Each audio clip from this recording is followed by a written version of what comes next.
दोस्तों आज हम बात करने जा रहे हैं ट्वीन मशीन की। तो आइए शुरू करते हैं।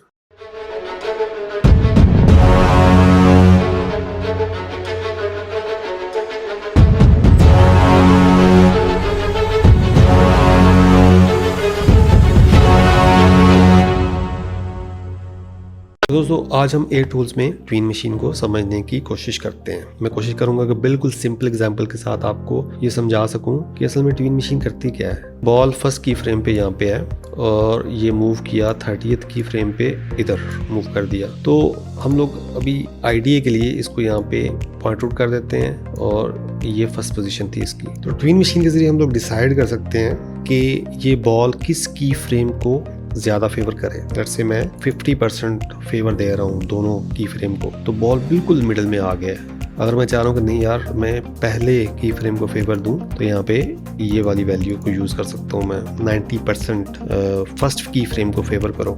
या मैं कहता हूँ नहीं भाई तुम ऐसा करो कि सेकंड की फ्रेम को तुम 90% फेवर करो, या बिल्कुल मिडिल में आ जाओ, या एक काम करो कि तुम सेकंड की फ्रेम से भी आगे चले जाओ। तो मैं इस तरह से डिफरेंट वैल्यूज को ऐड अप कर सकता हूँ विद इन दैट की फ्रेम्स, इन दो की फ्रेम्स के दरमियान। लेट्स से मैं मिडिल में वैल्यू को फेवर करता हूँ पहले की फ्रेम के साथ, या मैं उसको एंटिक के तौर पे या ओवरशूट के तौर पे ये वैल्यू डाल देता हूँ जो कि उसको बियॉन्ड ले गई है उसकी वैल्यू से। अब मैं नेक्स्ट की फ्रेम पे जाता हूँ, तो अब की बार ट्वीन मशीन इन दो की फ्रेम के दरमियान वैल्यूज को देखेगी। तो मैं ये चाह रहा हूँ कि यार बिल्कुल मिडिल में आओ और जो सेकंड की फ्रेम है उससे भी बियॉन्ड चले जाओ, या उससे ईज इन कर लो, या उसको ज्यादा फेवर करो। तो इस तरह से मैं डिफरेंट टर्म्स को यूज कर सकता हूँ। लाइक ओवरशूट कर सकता हूँ, ईज इन दे सकता हूँ सेकंड की फ्रेम के साथ, या बियॉन्ड जा सकता हूँ पहले की फ्रेम से, या पहले की फ्रेम के साथ ईज इन की वैल्यू देता जा रहा हूँ मैं। तो मैंने ये डिसाइड किया कि यार ये ओवरशूट करेगा सेकंड वैल्यू को भी।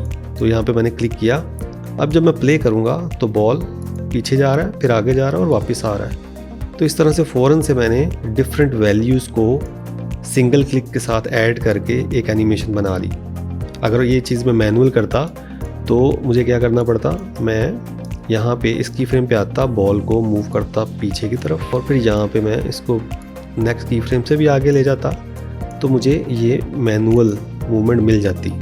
लेकिन इसमें इशू ये आता है कि हमें एक्स्ट्रा वैल्यूज़ भी आ रही हैं, हमारा ग्राफ एडिटर भी डर्टी होगा, और हमें कुछ ऐसी वैल्यूज़ भी आ जाएंगी जो कि हमारी रोटेशन में प्रिसीजन ना होने की वजह से आती है। तो ट्वीन मशीन क्या हेल्प करती है, हमें एक साफ तरीके के साथ वैल्यूज़ दे देती है जो हम लोग चाह रहे होते हैं विद इन दो की फ्रेम्स।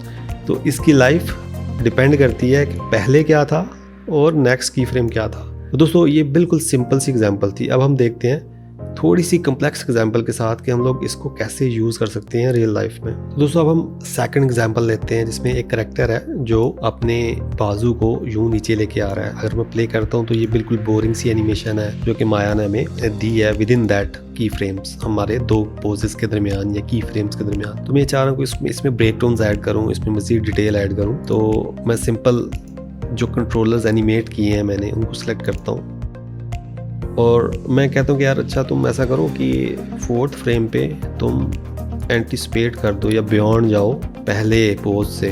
तो मैं इस तरह से यहाँ पे क्लिक करता हूँ तो ये फर्स्ट की फ्रेम से भी बियॉन्ड चला गया। मैं कहता हूँ कि यार तुम यहाँ पे ओवरशूट करो और वापस हाथ को लेके आओ। तो मैं 16th फ्रेम पे जाता हूँ और इसको ओवरशॉट की वैल्यू डाल दी, सभी को डाल दी। अब मैं प्ले करता हूँ तो बाजू ऊपर जाता है, यूं नीचे आता है। ट्वीन मशीन को जादू नहीं है, हमें उसको मैनुअली चीज़ों को थोड़ा एडजस्ट करना ही पड़ेगा ताकि पोज को हम बेहतर कर सकें। तो मैंने क्या किया, स्टार्ट में हेल्प ली ट्वीन मशीन की, फिर मैंने पोज को थोड़ा सा बेहतर कर लिया। अभी मैं फिंगर का पोज नहीं कर रहा सिंप्लिसिटी के लिए। और इसके बाद यहाँ पे मैं चाह रहा हूँ कि यार ये जो उसका शोल्डर है ना ये ओवरशूट नहीं करे बल्कि ये तो ईज इन करे। तो ये जो सेकंड की फ्रेम था यहाँ से हमने डिफरेंट वैल्यूज को चुनते हुए मैंने इसको ईज इन कर दिया सेकंड की फ्रेम के साथ। इसी तरह हम पकड़ते हैं अपर आर्म के कंट्रोलर को। अपर आर्म को पकड़ते हम कहते हैं कि यार तुम ऐसा करो कि तुम भी ईज इन रहो, तुम ओवरशूट नहीं करो। और लोअर आर्म को मैं पकड़ता हूँ, उसको मैं ओवरशूट कर लेता हूँ लेट्स से, वो बियॉन्ड जाए। और इसी तरह हैंड को मैं और भी ज्यादा ओवरशूट की वैल्यू डाल दी उसको इसकी फ्रेम से। तो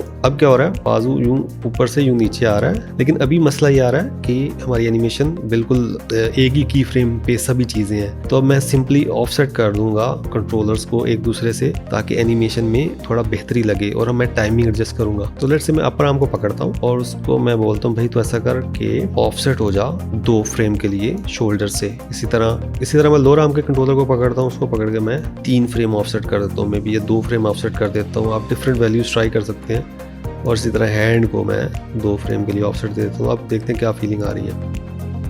तो अभी मुझे यहाँ पे बाजू जो वापस आ रहा है थोड़ा फास्ट लग रहा है, तो मैं यहाँ पे मज़ीद की फ्रेम ऐड कर सकता हूँ। तो अभी ये जो आर्म वापस आ रही थी ये कुछ फास्ट है, तो मैं सिंपल क्या करूँगा, 1 2 तीसरे फ्रेम पे की फ्रेम लगाया और यहाँ पे मैंने बोल दिया कि भाई तू ऐसा कर, इस की फ्रेम में जो वैल्यू है ना इसके साथ ईज इन हो जा। तो अभी क्या हो रहा है, यूँ बाजू यूँ नीचे आया और ये हमने सेटल की फील्ड डाल दी। इसी तरह हम हैंड को सिलेक्ट करते हैं और मैं बोलता हूँ यार तू नीचे आ रहा है, वापस बहुत जल्दी आ रहा है, तो ऐसा कर कि मज़ीद टाइम ले ऊपर आने में। तो मैं 1 2 3 4 फ्रेम ऐड करता हूँ। अब देखता हूँ कि क्या फील आ रही है। तो अभी भी एक ये हाथ यूँ ऐसे जल्दी रुक जाता है, तो मैं इसमें मज़ीद ईज इन डालना चाह रहा हूँ। मैं 4 फ्रेम बाद की लगाता हूँ और इस की फ्रेम पे जाके ईज इन की कुछ वैल्यूज ट्राई करता हूँ डिफरेंट। तो दोस्तों इस तरह से हम लोग ब्रेक डाउन्स ऐड कर सकते हैं किसी भी करैक्टर में यूजिंग ट्विन मशीन। तो दोस्तों आज के लिए इतना ही। ट्विन मशीन को समझने के लिए आप इसको ट्राई करें तो ही आपको समझ आएगा कि असल में ये करती क्या है। और जब आपको एक दफ़ा ट्विन मशीन की समझ आ जाएगी उसके बाद आप ब्लाइंडली एनिमेट कर सकते हैं और फास्ट वे से एनिमेट कर सकते हैं। और मज़े की बात पता है क्या है, आपका जो ग्राफ एडिटर है वो बहुत ही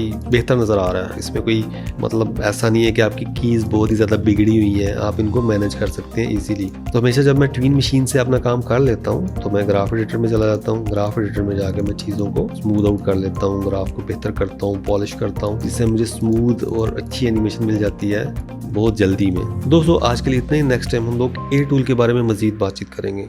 टिल देन टेक केयर।